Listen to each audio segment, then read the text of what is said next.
ஒரு பெட்ரோல் பங்க்கில் போனீங்கன்னா ஆட்கள் தேவைன்னு போட்டு வச்சுருக்கோம். ஒரு டிபார்ட்மெண்ட் ஸ்டோர்ஸ்குள்ளே போனீங்கன்னா ஆட்கள் தேவை அப்படின்னு வச்சுருக்கோம். அந்த மாதிரி பல இடங்கள்ல ஆட்கள் தேவைன்னு, அதாவது கம்மியான படிப்புக்கும் உங்களுக்கு ஆள் தேவைன்னு இருக்குது. என்கிட்ட ஒரு பொண்ணு பேசினாங்க. அவங்க சொன்னது, பெட்ரோல் பங்க்கு வேலைக்கு போனேன் மேடம், அவங்க ஆள் வேணும் அப்படின்னு சொன்னாங்க. நான் போனேன். 15,000 சம்பளம்னு சொன்னார். அதெல்லாம் முடியாது, நான் 5 மணி வரைக்கும் இருக்கேன். காலையில் 9 மணிக்கு வரேன், சாயந்தரம் 5 மணி வரைக்கும் இருக்கேன். எனக்கு 20,000 கொடுத்தீங்கன்னா நான் வர்றேன்னு சொன்னேன்.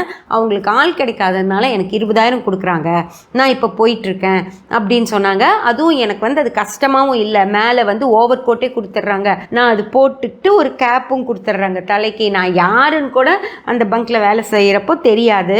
எனக்கு ரொம்ப ஒரு கம்ஃபர்டபுளாக இருக்குது. யாராவது நம்மளை அனாவசியமாக பார்ப்பாங்களோ, ஒரு மாதிரி அசிங்கமாக பார்த்துருவாங்களோ, சீலையெல்லாம் கட்டிட்டு அங்கே நிற்கிறதுக்கு அப்படின்னு நான் நினச்சேன். ஆனால் எனக்கு மேலே ஒரு கோட் கொடுத்துட்றாங்க, தொப்பியும் தலைக்கு தொப்பி கொடுத்துட்றாங்க. நான் நான் தானான்னு யாராவது என் சொந்தக்காரங்க அந்த இடத்துக்கு வந்தால் கூட நானுன்னு தெரியாது. அந்தளவுக்கு எனக்கு பாதுகாப்பாக இருக்குது. அதனால் நான் அங்கே வேலைக்கு போகிறேன் அப்படின்னு சொன்னாங்க.